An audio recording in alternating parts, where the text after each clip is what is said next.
Stay with us, Rob. I want to bring in Gulliver Cragg in Kyiv into this conversation as well. Gulliver, Rob was talking about the lateness of the hour for Kyiv. You're hearing this information. Is this a complete surprise to you? Are you hearing any sign of reports in the Ukrainian media, conversations you've had with your sources, that this could be about to be lifted for the green light tonight? It was certainly something that people were talking about after the US election. Was Joe Biden also allowing an electoral calculus to come into his thinking about whether to issue these, long-demanded authorizations, that perhaps people in the Trump camp would exploit it? And so maybe now that Joe Biden doesn't have that election hanging over him, his Deputy Kamala Harris being the candidate, that he would feel freer to do that. He didn't do it immediately after the election. It's being presented, I don't know if Rob was already saying this, by the sources of the New York Times anyway, as they understand it, it's a response to Russia's decision to bring North Korean soldiers into the fight, and perhaps also to reports that were coming through that there might be many thousands more North Korean soldiers on their way. Perhaps if they start getting destroyed by a few HIMARS strikes, that will discourage Pyongyang. That's perhaps the thinking from getting any more involved in this. And also I think that from America's point of view, they can say, well, it's not us escalating, it's you escalating by bringing North Korea into the war, and we're just responding to that escalation that came from the Russian side, which was actually what the Ukrainians were arguing as soon as it was confirmed that the North Korean soldiers would be going to Russia.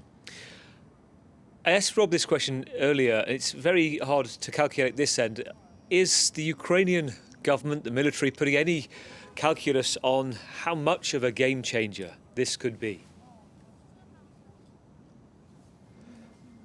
I know that they are, at the moment, fighting back quite valiantly against this Russian counteroffensive in Kursk, and that their understanding is that the Russians want to kick the Ukrainians out of Kursk region in Russia before any negotiations take place, because of course there's all this speculation that once Donald Trump comes to power, he will try to force the two sides to negotiate. And at first there was quite a lot of success for the Russian counteroffensive in Kursk region. And then there were these reports coming in of the Russians taking as many as 1,000 or more casualties per day as the Ukrainians beat back their advances. And I think the Ukrainians really feel that they've got a chance of hanging on to this chunk of Kursk region that they occupy. They've still got some of their best units there, despite pressure to move them to defending the Donbass. The leadership has decided to keep defending Kursk and isn't willing to budge. They clearly think they've got a chance, and given that they think they've got a chance, I'm sure that they're thinking that the ATACMS will boost their chances quite a lot, because that's exactly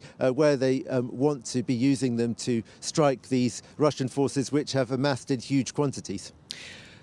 Are we too late, or are we likely to get a nightly message from Volodymyr Zelensky tonight? I guess that's the next point we wait to hear the reaction after the confirmation from Washington. Has he spoken already this evening?